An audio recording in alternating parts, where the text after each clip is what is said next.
ಏನ್ ವಿಷಯ ಆದಿ? ಅಪ್ಪ, ಈ ಗೊಂಬೆದಲ್ಲಿ ಸರಿಯಾಗಿ ವರ್ಕೆ ಆಗ್ತಲ್ಲ, ವಾಯ್ಸು ಸರಿಯಾಗಿ ಬರ್ತಾನೆ ಇಲ್ಲ. ನೀನ್ ಅದಕ್ಕೆ ಶೆಲ್ ಸರಿಯಾಗಿ ಹಾಕಿರಲ್ಲ ಅನ್ಸುತ್ತೆ. ಕೊಡಿಲ್, ನಾನು ನೋಡ್ತೀನಿ.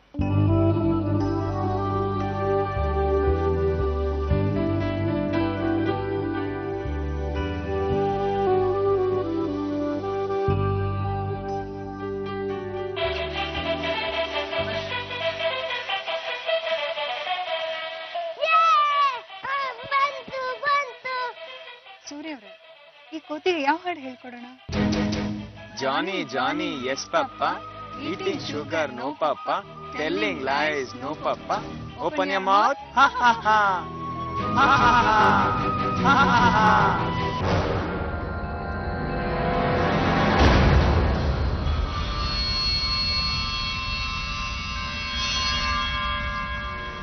ಅಪ್ಪ ಕಡಿ ಕಡಿ.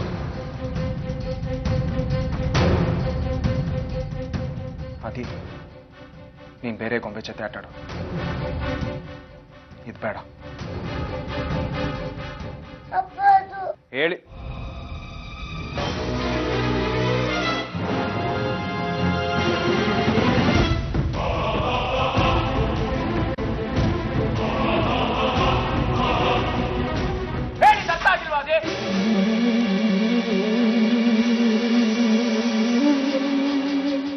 ಹೋಗೋ.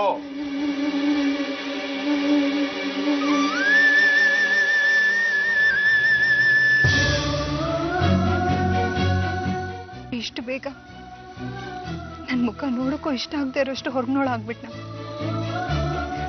ಯಾಕೆ ಸೂರ್ಯರೇ, ಏನಾದ್ರೂ ಹೇಳಿ. ಯಾಕೆಂದ್ರೆ ನನ್ಗೇನು ನೆನಪಾಗ್ತಿಲ್ಲ, ಏನು ಅಂತಾನೂ ಗೊತ್ತಾಗ್ತಿಲ್ಲ. ನನ್ನಿಂದ ಅಂತ ತಪ್ಪು ಏನಾಯ್ತು ಅಂತ ನೀವೇ ಹೇಳಿ.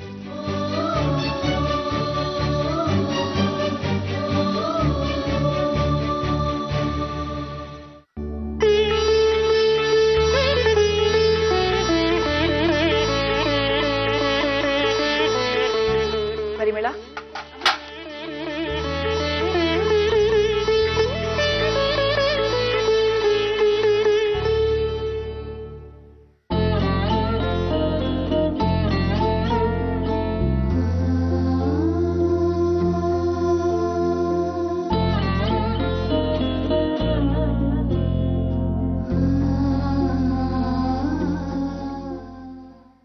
ನನಗೂ ಕಂಕಣ ಕೊಡಿ. ನನ್ನ ಸೂರ್ಯ ನಿನ್ನ ಹೆಂಡತಿ ಅಂತ ಒಪ್ಕೊಳ್ದೇ ಇರೋಷ್ಟು ದ್ವೇಷ ಮಾಡ್ತಾನೆ ಅಂದ್ರೆ ಹಾಗೆ ನೀನೇನ್ ಮಾಡಿದ್ಯಾ ಅಂತ ಮೊದಲು ನನಗೆ ಹೇಳು. ಆಮೇಲೆ ನಿನಗೆ ಕಂಕಣ ಕೊಡ್ತೇನೆ. ನೀವ್ ಹೇಳ್ತಾ ಇರೋದು ಸರಿಯಾಗೇ ಇದೆ ಅದ್ಕೆ. ಆರ್ತಿ, ನಿನ್ ಗಂಡನ್ ಮನಸ್ಥಿತಿನ ಹದಗೆಡ್ಸ್ಬಿಟ್ಟು ಇಲ್ಲಿ ಪೂಜೆ ಮಾಡ್ತೀನಿ, ವ್ರತ ಮಾಡ್ತೀನಿ ಅಂತ ನಾಟಕ ಮಾಡಕ್ ಬಂದಿದ್ಯಾ? ಪಾಪ, ಹಬ್ಬದ ದಿನ ಅವ್ನ್ ಮನ್ಸನ್ ನೋಯಿಸ್ಬಿಟ್ಟಿಯಲ್ಲೇ. ಆ ದೇವಿ ಖಂಡಿತ ನಿನ್ನನ್ ಕ್ಷಮಿಸಲ್ಲ. ನಾನು ಹೇಳ್ತಿದ್ದೀನಿ ಕೇಳು. ಹೋಗ್ತಾ ಇರು ಇಲ್ಲಿಂದ. ಎಲ್ಲಿವರೆಗೂ ಸೂರ್ಯ ನಿನ್ನನ್ನ ಮನಃಪೂರ್ವಕವಾಗಿ ಒಪ್ಕೊಳ್ಳಲ್ವೋ ಅಲ್ಲಿವರೆಗೂ ಮಂಗಳಸೂತ್ರ ಹಾಕೊಂಡು ಕುಂಕುಮ ಇಟ್ಕೊಂಡು ಏನ್ ಪ್ರಯೋಜನ ಹೇಳು?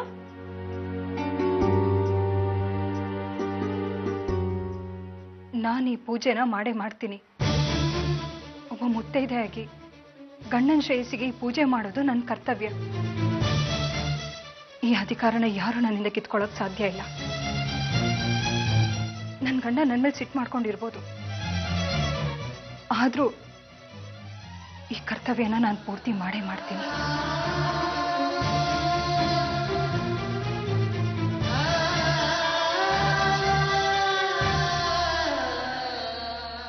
ಹೌದು ಅತ್ತೆ, ಆರ್ತಿಗ್ ಪೂಜೆ ಮಾಡೋದಕ್ಕೆ ಅವಕಾಶ ಮಾಡ್ಕೊಡಿ. ನಿಮ್ಗೆಲ್ಲ ನನ್ ಮಾತೇ ಅರ್ಥ ಆಗ್ತಿಲ್ವಲ್ಲ? ಪರಿಮಳ, ಆರ್ತಿ ವ್ರತ ಏನೋ ಶುರು ಮಾಡ್ಬಿಡ್ತಾಳೆ, ಆದ್ರೆ ಸೂರ್ಯ ಬಂದು ಅವಳಿಗೆ ನೀರ್ ಕುಡ್ಸಿ ವ್ರತ ಬಿಡ್ಸಿದ್ರೇನೆ ತಾನೆ ಈ ವ್ರತ ಪೂರ್ತಿ ಆಗೋದು. ಆದ್ರೆ ಸೂರ್ಯ ಖಂಡಿತ ಹಾಗೆ ಮಾಡಲ್ಲ. ನಾನ್ ಹೇಳ್ತಾ ಇರೋದು ಸರಿ ತಾನೆ? ಆರ್ತಿ, ನೀನ್ ಸೂರ್ಯನ್ ಕರ್ಕೊಂಡ್ ಬರೋದಾದ್ರೆ ಈ ವ್ರತ ಮಾಡಕ್ಕೆ ನಮ್ಮ ಅಭ್ಯಂತರ ಏನೂ ಇಲ್ಲ. ಯಾಕೆ ಸುಮ್ನೆ ನಿಂತ್ಬಿಟ್ಟೆ? ಹೇಳು, ಸೂರ್ಯನ್ ಕರ್ಕೊಂಡ್ ಬರ್ತೀಯಾ?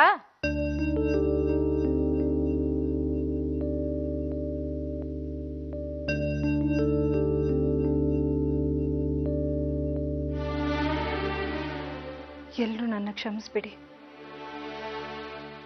ಸೂರ್ಯ ಅವರಿಗೆ ಇದು ನನ್ನ ಮೊದಲನೇ ವ್ರತ. ನಾ ಈ ಪೂಜೆನ ಖಂಡಿತವಾಗ್ಲೂ ಮಾಡೇ ಮಾಡ್ತೀನಿ.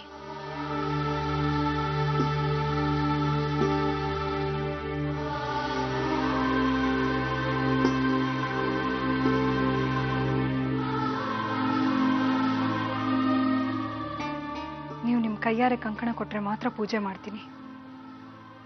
ನೀವೇ ಕಂಕಣ ಕೊಡಿ. ಗಾಯತ್ರಿ, ಕಂಕಣ ಕೊಡು.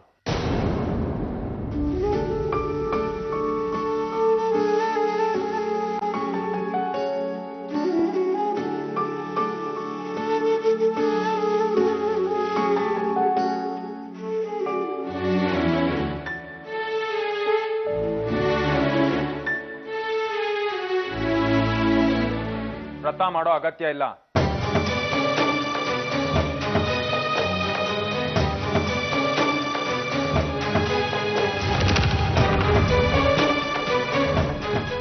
ದಯವಿಟ್ಟು ಈ ಹಕ್ಕನ್ನ ಕಿತ್ಕೋಬೇಡಿ. ನನಗೆ ವ್ರತ ಮಾಡೋದು ಬಿಡಿ. ನಾನು ಪೂಜೆ ಮಾಡ್ತೀನಿ. ನಾನು ಪೂಜೆ ಮಾಡ್ತೀನಿ.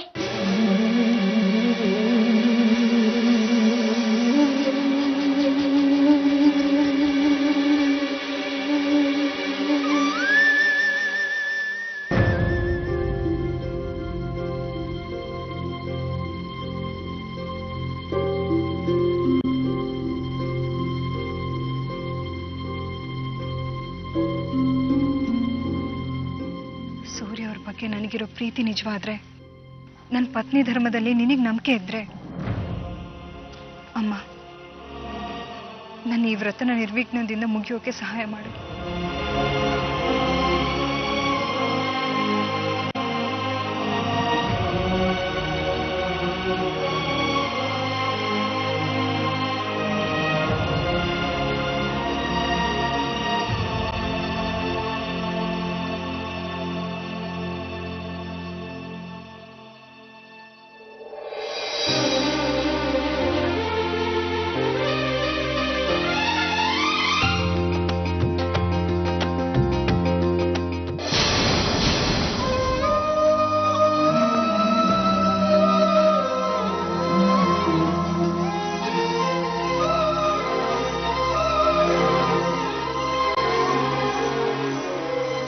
ನಾನು ಹೇಳಿರ್ಲಿಲ್ವಾ ಸೂರ್ಯ ನಿನ್ ವ್ರತ ಪೂರೈಸಕ್ಕೆ ಅವಕಾಶ ಮಾಡ್ಕೊಡಲ್ಲ ಅಂತ? ಈಗೇನ್ ಮಾಡ್ತೀಯಾ? ಉಪವಾಸನೇ ಇರ್ತೀಯಾ?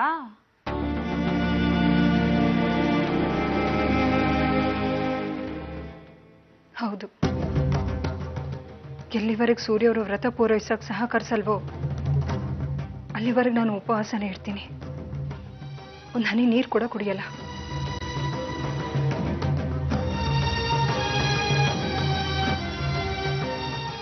ಹಾಗಾದ್ರೆ ಅಮ್ಮ ಇವಾಗ ಊಟ ಮಾಡಲ್ವಾ?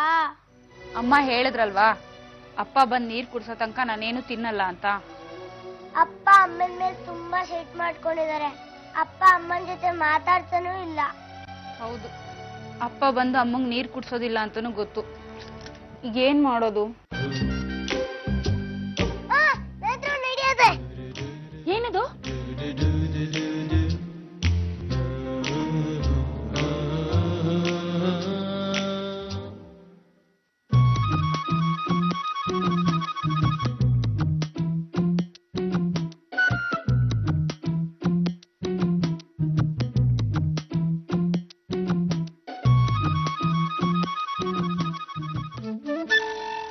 ಅಪ್ಪು ತೆಗಿಯಕ್ಕಾಗ್ತಲ್ಲ.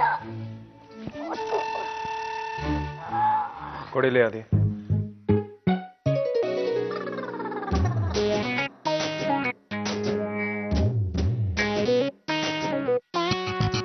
ಇಷ್ಟೇ ಎಷ್ಟು ನೀರಿದೆ, ಸಾಕಾಗತ್ತಾ ನಿನ್ಗೆ?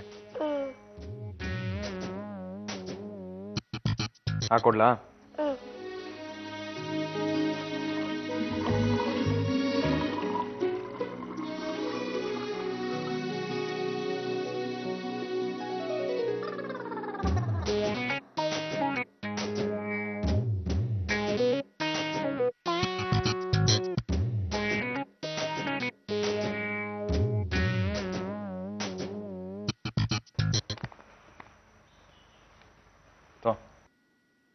ಥ್ಯಾಂಕ್ಸ್.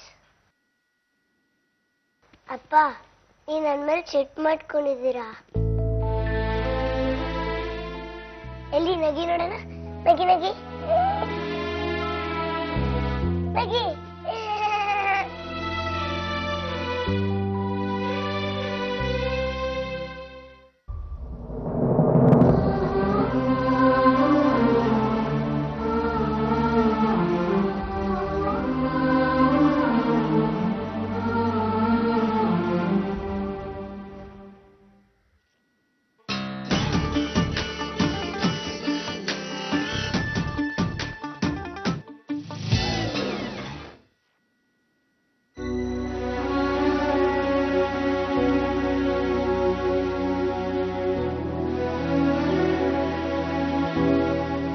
ಅಮ್ಮ, ತೋಳಿ ಊಟ.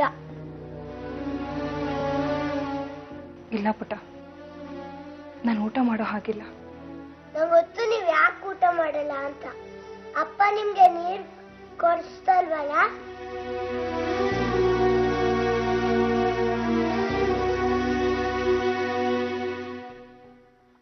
ತೋಳಿ, ಇದು ನನ್ನ ಅಪ್ಪನ ಕೈಯಿಂದನೇ ತುಂಬಿಸ್ಕೊಂಡ್ ಬಂದಿದ್ದೀನಿ.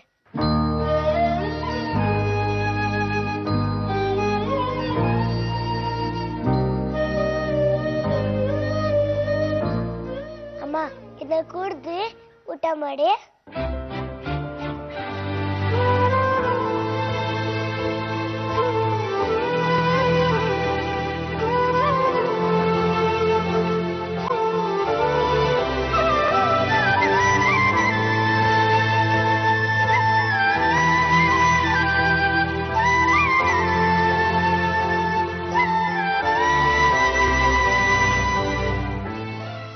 ಅಮ್ಮ, ಅಳ್ಬೇಡಿ. ನೀರ್ ಕುಡ್ದು ಊಟ ಮಾಡಿ.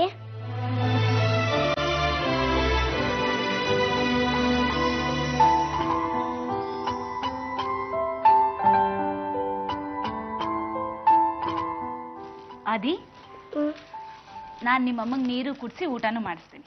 ರಾಮೇಶ್, ಪ್ರಾಮಿಸ್. ನೀನ್ ಹೋಗಿ ಓದ್ಕೊ ಹೋಗು. ಥ್ಯಾಂಕ್ ಯು ದೊಡ್ಡಮ್ಮ.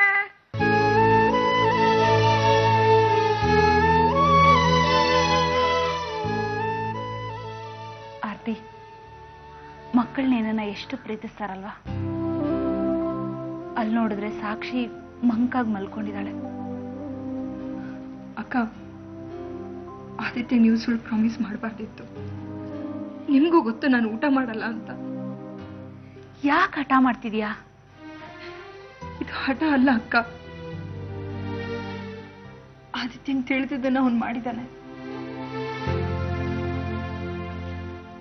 ನಾ ಈ ನೀರು ಕುಡಿದ್ರೆ ಸೂರ್ಯ ಅವ್ರಿಗೆ ಮೋಸ ಮಾಡ್ದಾಗತ್ತೆ. ನಾನು ಈ ನೀರನ್ನ ಕುಡಿಯೋದಿಲ್ಲ ಅಕ್ಕ. ನಾನು ಯಾರಿಗಾಗಿ ವ್ರತ ಮಾಡ್ಬೇಕು ಅಂತಿದ್ದೀನೋ ಅವರೇ ನನ್ನ ಮೇಲೆ ಸಿಟ್ಟಾಗಿರ್ಬೇಕಾದ್ರೆ ಈ ವ್ರತನ ಬಿಡೋಕೆ ಹೇಗೆ ಸಾಧ್ಯ? ನಾನು ಉಪವಾಸನೇ ಇರ್ತೀನಿ. ಉಪವಾಸದಿಂದ ಸತ್ತು ಹೋದ್ರೂ ಪರವಾಗಿಲ್ಲ. ನಾನು ಮಾತ್ರ ಏನೂ ತಿನ್ನಲ್ಲ. ಸತ್ತೋಗು. ಹೊರಟೋಗು. ಈ ಪ್ರಪಂಚನೇ ಬಿಟ್ಟು ಹೊರಟೋಗು. ಮಕ್ಕಳನ್ನ ತಾಯಿ ಇಲ್ದಿರೋ ಅನಾಥನಾಗಿ ಮಾಡಿ ನೀನ್ ಹೊರಟೋಗ್ಬಿಡು. ನಿನ್ ದುಃಖದ ಮುಂದೆ ಮಕ್ಕಳ ದುಃಖ ಯಾವ ಲೆಕ್ಕ ನಿಂಗೆ?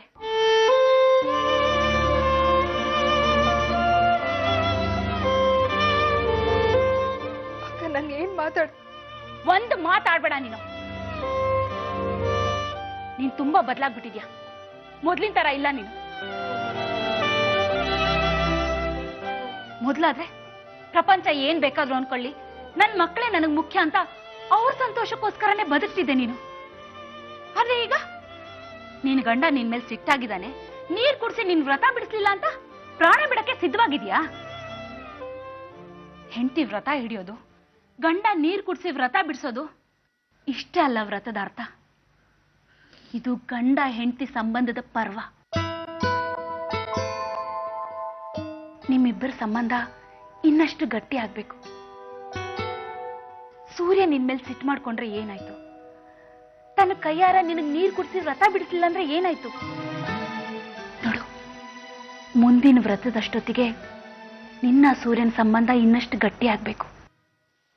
ಇಬ್ರು ಮಾತುಗಳನ್ನ ಒಬ್ರಿಗೊಬ್ರು ಅರ್ಥ ಮಾಡ್ಕೊಂಡು ಇನ್ನಷ್ಟು ಅನ್ಯೋನ್ಯವಾಗಿ ಬದುಕೋ ಹಾಗೆ ಮಾಡಪ್ಪ ಅಂತ ದೇವ್ರ ಹತ್ರ ಬೇಡ್ಕೊಂಡು ಆಶೀರ್ವಾದ ತಗೋ. ಆಶಾ ಭಾವನೆಯ ಸಣ್ಣ ಕಿರಣ ಮನುಷ್ಯನ್ಗೆ ಹೊಸ ಜೀವನ ಕೊಡುತ್ತೆ. ಒಂದು ಸಣ್ಣ ಭರವಸೆ ಲಕ್ಷಾಂತರ ಜನರ ಜೀವನನೇ ಬದಲಾಯಿಸುತ್ತೆ.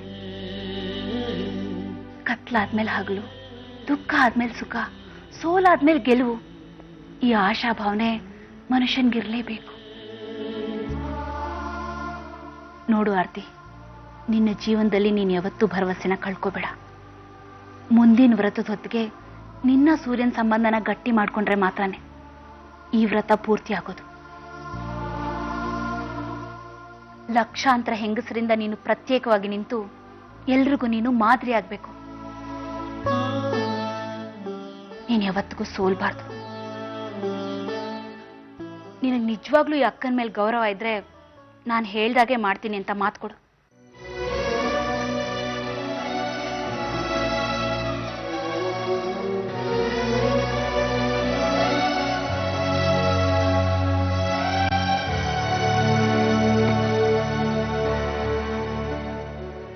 ನೀವು ಹೇಳಿದ್ದನ್ನ ವ್ಯರ್ಥ ಆಗೋಗಿ ಬಿಡೋದಿಲ್ಲ ಅಕ್ಕ.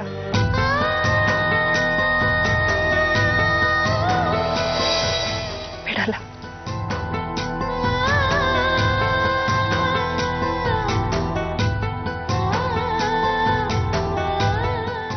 ಕರಿ ಮೋಡ ಸರಿದಿದೆ. ನನ್ನ ಮುಂದಿನ ಜೀವನದ ದಾರಿ ಸ್ಪಷ್ಟವಾಗಿ ಕಾಣಿಸ್ತಾ ಇದೆ. ನಾನು ಬದುಕ್ತೀನಿ ಅಕ್ಕ. ನನ್ನ ಮಕ್ಕಳಿಗೋಸ್ಕರ, ನನ್ನ ಸಂಸಾರಕ್ಕೋಸ್ಕರ. ನನ್ನ ಸೂರ್ಯ ಅವ್ರ ಮಧ್ಯೆ ಇರೋ ಸಂಬಂಧನ ಎಷ್ಟು ಗಟ್ಟಿ ಮಾಡ್ತೀನಿ ಅಂದ್ರೆ ಪ್ರಪಂಚದ ಯಾವ ಶಕ್ತಿನೂ ಅದನ್ನ ಮುರಿಯೋಕ್ಕಾಗಬಾರ್ದು. ಅಷ್ಟು ಗಟ್ಟಿ ಮಾಡ್ತೀನಿ.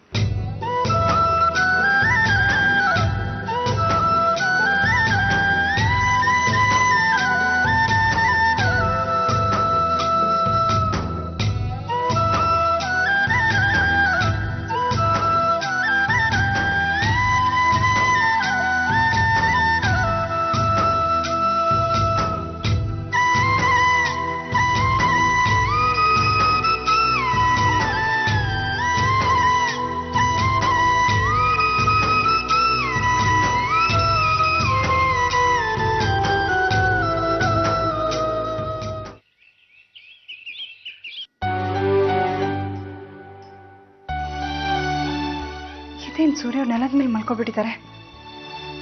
ಅವ್ರಿಗೆ ಶೀತ ಆಗುತ್ತೆ.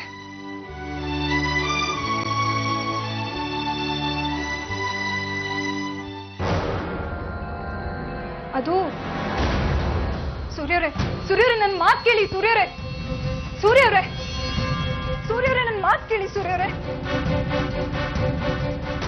ಸೂರ್ಯರೇ ಪ್ಲೀಸ್ ನನ್ನ ಮಾತು ಕೇಳಿ.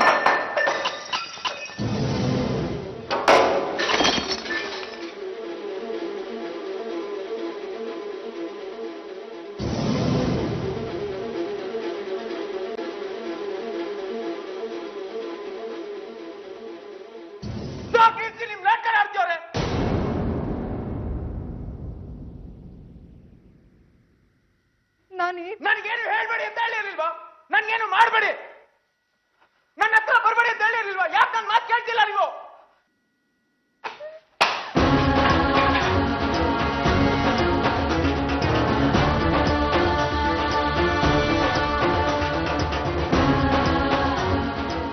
ಬರಲ್ಲ, ಖಂಡಿತವಾಗ್ಲೂ ಬರಲ್ಲ. ನೀವು ನನ್ನ ಮೇಲೆ ಇಷ್ಟೊಂದು ಸಿಟ್ಟು ಮಾಡ್ಕೊಂಡಿದ್ದೀರ ಅಂದಮೇಲೆ ನಾನು ನಿಮಗೆ ತೊಂದರೆ ಕೊಡೋದಿಲ್ಲ. ಆದ್ರೆ ನಾನೇನ್ ತಪ್ಪು ಮಾಡಿದ್ದೀನಿ ಅಂತ ಹೇಳಿ. ಗೊತ್ತಿಲ್ವಾ ನಿಮ್ಗೆ? ನೀವೇನ್ ಮಾಡಿದೀರಾ ಅಂತ ಗೊತ್ತಿಲ್ವಾ? ನೀವು